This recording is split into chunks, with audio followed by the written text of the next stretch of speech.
வணக்கம். நான் உங்கள் தோழன் ரதன். கௌரவ பாராளுமன்ற உறுப்பினர் டாக்டர் ராமநாதன் அர்ச்சுனாவினுடைய காணியில் இருக்கிற இந்த பாம்பு பிரச்சனை மீண்டும் பூதாகரமான ஒரு பிரச்சனையாக பேசப்படுகின்ற ஒரு விஷயமாக வந்திருக்கிறது. இது எங்கே நடந்திருக்கிறது அப்படின்னு சொன்னால் சண்டிலிப்பாயில் இன்று இடம்பெற்ற பிரதேச சபை கூட்டத்தில் அங்கே அந்த குறிப்பிட்ட பெண்மணிகள் அல்லது குறிப்பிட்ட பெண்மணி மீண்டும் இது சம்பந்தமாக குறிப்பிட்ட அந்த பிரதேச சபையினுடைய தவிசாளரோடு முரண்பட்ட விஷயம் சமூக ஊடகத்தில் வெளியாகி இருக்கிறது. இதனூடாக அவருடைய நோக்கம் என்ன அப்படின்றத நாங்கள் ஓரளவுக்கு தெளிவாக புரிந்து கொள்ள முடிகிறது. இருந்தாலும் இது சம்பந்தமாக இந்த வீடியோவில் ஃபுல்லாக பார்க்க போகிறோம். நான் உங்கள் தோழன் ரதன் துரோகம் மீடியாவுக்காக. வீடியோ பார்த்துட்டு வாங்க, தொடர்ந்து பேசுவோம்.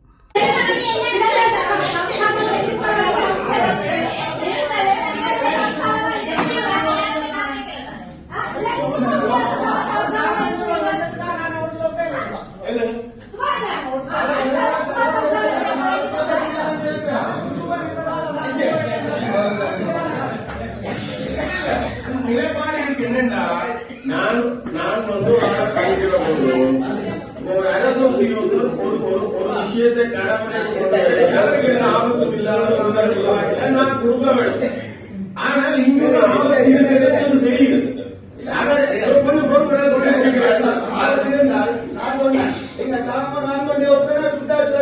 அப்படி ஆபத்துல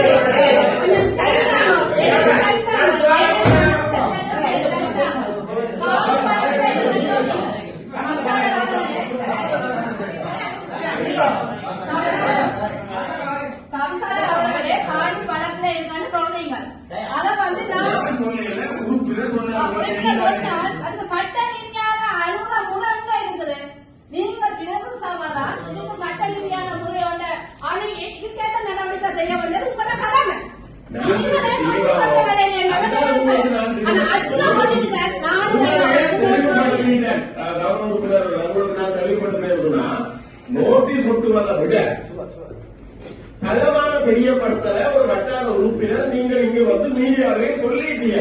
தெரியப்படுது, நோட்டீஸ் ஒட்டுதல் தெரியப்படுத்தல் அவ்வளவுதான்.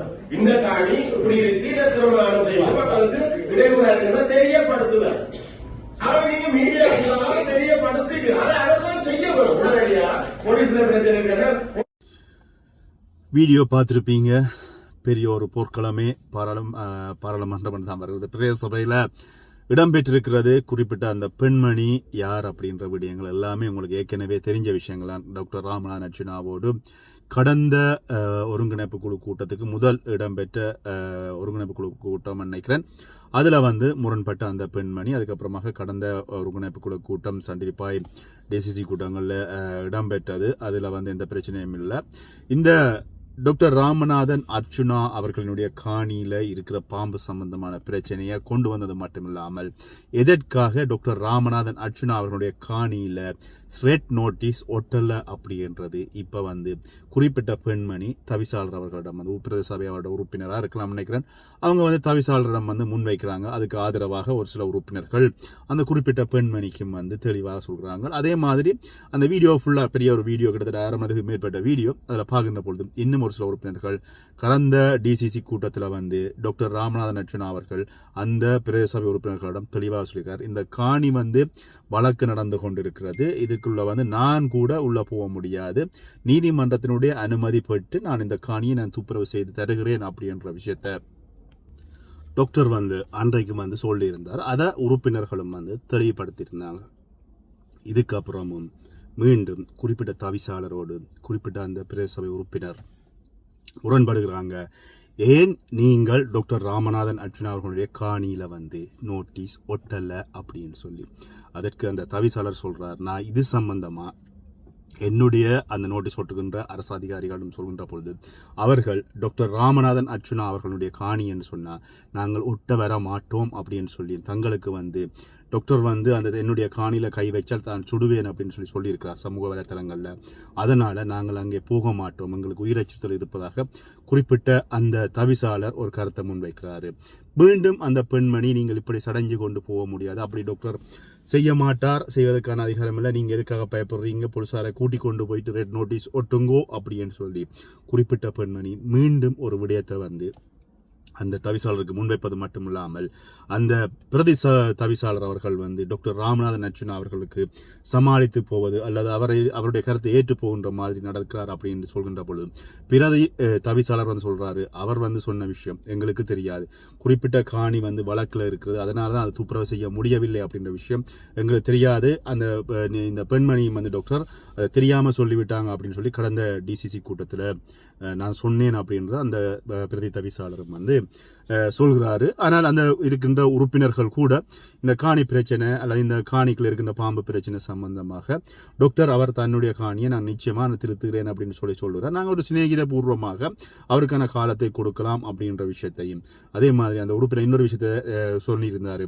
டாக்டர் சொல்லியிருந்தார், நீங்கள் அப்படி ஏதாவது உங்களுக்கு பிரச்சனைன்னு சொன்னால் எனக்கு எழுத்து மூலமாகவோ தொலைபேசி ஊடாகவோ நீங்கள் தொடர்பு கொள்ளுங்க, நிச்சயமாக இது சம்பந்தமான விடயத்தை நான் வந்து கவனத்தில் கொள்கிறேன், தயவு செஞ்சு நீங்கள் எனக்கு தெளிவுபடுத்துங்கோ அப்படின்னு சொல்லி அவர் சொல்லி எங்களோட சமாதானமாக போய்க்க நாங்கள் எதுக்காக முரணாக போகணும் அப்படின்னு சொல்லி இன்னொரு உறுப்பினர் கேட்கின்ற பொழுது இன்னொரு உறுப்பினர் சொல்கிறாரு, அது பாராளுமன்ற உறுப்பினராக இருந்தாலும் சரி, சாதாரண உறுப்பினர்களாக இருந்தாலும் சரி, சாதாரண மனிதராக இருந்தாலும் சரி, சட்டம் எல்லாருக்கும் பொதுவானது, பிரதேச சபையினுடைய சட்டம் எல்லாருக்கும் பொதுவானது.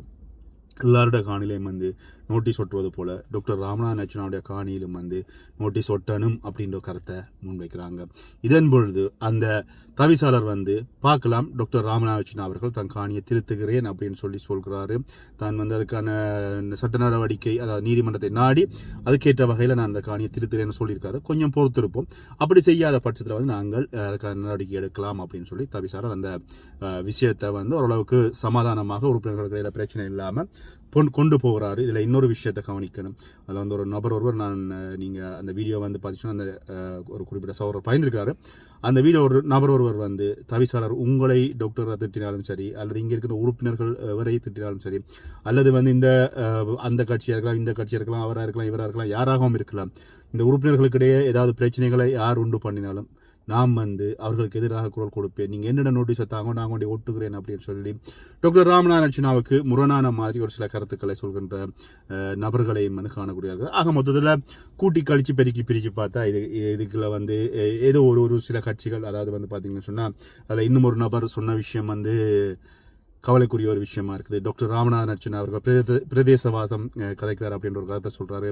கிளிநொச்சியிலிருந்து தண்ணி தர மாட்டாங்கள் அப்படின்னு சொல்லி கொண்டிருக்கிறார்கள் அவர்கள், ஆனால் இவர்கள் வந்து எல்லாரும் சமாதானம் டாக்டர் பிரதேசவாதம் கதைக்கிறார் அப்படின்னு சொல்லி எல்லாம் வந்து இல்லை முரணான கருத்துக்களையும் வந்து வச்சு எப்படியாவது அந்த சபையை குழப்பதுக்கு முயற்சித்தாலும் ஆக மொத்தத்தில் இந்த பாம்பு டாக்டர் ராமநாதன் அர்ச்சுனாவுடைய காணிக்குள்ள வந்த பாம்பு சம்பந்தமாக சுமூகமாக அந்த தவிசாளர் அந்த பிரச்சனையை கையாண்ட விதம் வந்து உண்மையில பாராட்டத்தக்க விஷயம். அதில் அந்த தவிசாளரோட கூட டாக்டர் ஏதோ கருத்து முரண்பாடுகள் வருகின்ற போது பேசியிருந்தாலும் ஆனால் தவிசாளர் அதை சரியான முறையில் கையாண்டிருக்கார் அப்படின்றத மாற்று கருத்து இல்லை. இப்படியே இருக்கின்ற பொழுது இன்று யாழ்ப்பாணத்தினுடைய டிசிசி கூட்டம் இடம்பெற்றிருக்கிறது. ஆனால் இந்த யாழ்ப்பாணத்தினுடைய டிசிசி கூட்டம் வந்து பார்த்தீங்கன்னு சொன்னால் பெரிதாக மக்களுக்கு பலனடைக்கின்ற வகையில் இந்த விடயங்களும் பேசப்பட்டதா அப்படி என்று சொல்லி இல்லை. வழிவடக்கு காணிகள் விடுவிப்பு சம்பந்தமாக பேசப்படுகின்ற பொழுது அதில் ஒரு இளைஞர் ஒருவர் பேசிய விடயம் தான் இன்று பேசுபொருளாக இருக்கிறது.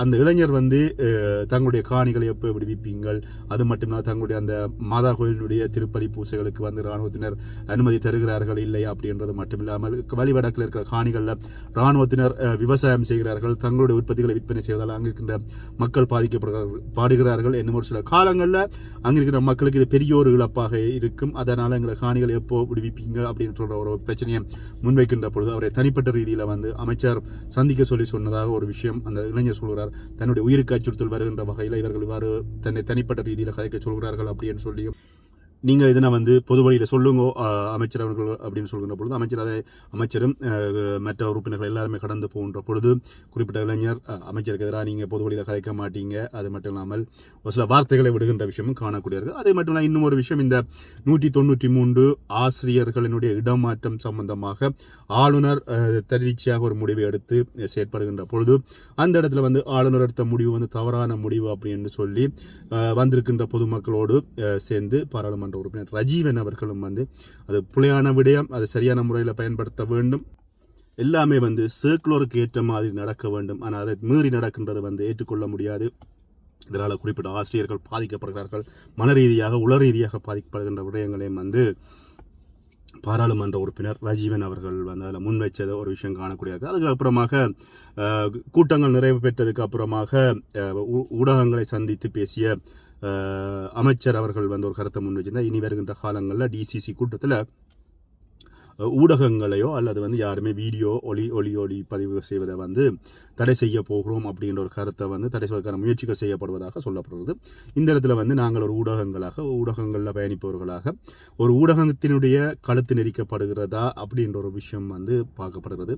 ஏற்கனவே ஒரு சில உறுப்பினர்கள் தங்களை பற்றி தங்களுடைய கட்சிகள் சம்பந்தமாக அல்லது தங்களுடைய பெயரை பயன்படுத்தி ஊடகங்களில் செய்திகள் போடக்கூடாது அப்படின்னு சொல்லி தங்களிடம் வந்து இப்போ ஊடகங்கள் காலில் விழுந்திருப்பதாக கூட ஒரு சில கருத்துக்கள் வெளியாகி கொண்டிருக்கிற இந்த நேரத்தில் வந்து இப்பொழுது அதே பாணியில் வந்து அமைச்சரும் செல்கிறாரா, ஊடகங்களுடைய களத்தை நெரிக்கிறாரா, அதுக்கான நடவடிக்கைகள் எடுக்கப்படுகிறதா அப்படின்னு சொல்லி பார்க்குற ஒரு விஷயம் வந்து சமூக ஊடகங்களில் காணக்கூடிய இருக்குது என்று. ஆனால் ஒரு சில ஊடகங்கள் டாக்டர் ராமநாதன் அர்ச்சுனா அவர்கள் லைவ் போட தடை அப்படின்னு சொல்லி தலையங்கங்கள் போட்டு தங்களுக்கு பார்வையாளர்களை கூட்ட வேண்டும் அப்படின்றதுக்காக அவ்வாறான தலைப்புகள் கூட இடப்பட்டிருந்தது. ஆனால் அவர் அமைச்சர் அவர்கள் ஊடகங்களிடம் பேசுகின்ற பொழுது சொன்ன விஷயம், இனி வருகின்ற காலங்களில் இந்த எந்த ஒருங்கிணைக்க குழு கூட்டத்திலும் வந்து வீடியோக்கள் எடுக்கிறது வந்து தடை செய்யப்படுறது. என்ன காரணம், அதனால ஒரு தீர்க்கமான முடிவுகளை எடுக்க முடியாமல் இருக்கிறது. எல்லாருமே வீடியோவுக்காக தாங்கள் பிரபலியாக மாகணும் என்பதற்காக இவ்வாறான வேலைகளை செய்கிறார்கள் அப்படின்ற கருத்தையும் வந்து அமைச்சர் சொல்லியிருந்தார். சரி, இனி வருகின்ற காலங்களில் இது என்ன நடக்கிறது அப்படின்றத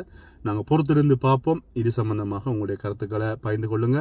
ஏற்கனவே டாக்டர் ராமநாதன் அர்ச்சுனா அவர்களினுடைய இந்த காணி பிரச்சனை, அதே மாதிரி டாக்டர் ராமநாதன் அர்ச்சுனா அவர்கள் இனிமேல் லைவ் போடக்கூடாதுன்னு சொல்லி ஊடகங்கள் ஒரு பரப்புற. இல்லை இன்னும் ஒரு விஷயம், டாக்டர் ராமநாதன் அர்ச்சுனா எதற்காக இந்த டிசிசி கூட்டத்தில் கலந்து கொள்ளவில்லை அப்படின்னு சொல்லி அவர் ஒரு கருத்து சொல்லியிருக்கார். அதாவது அவருக்கு வந்து இன்று பருத்தித்துறை நீதிமன்றத்தில் வந்து வழக்கு இருந்திருக்கிறது.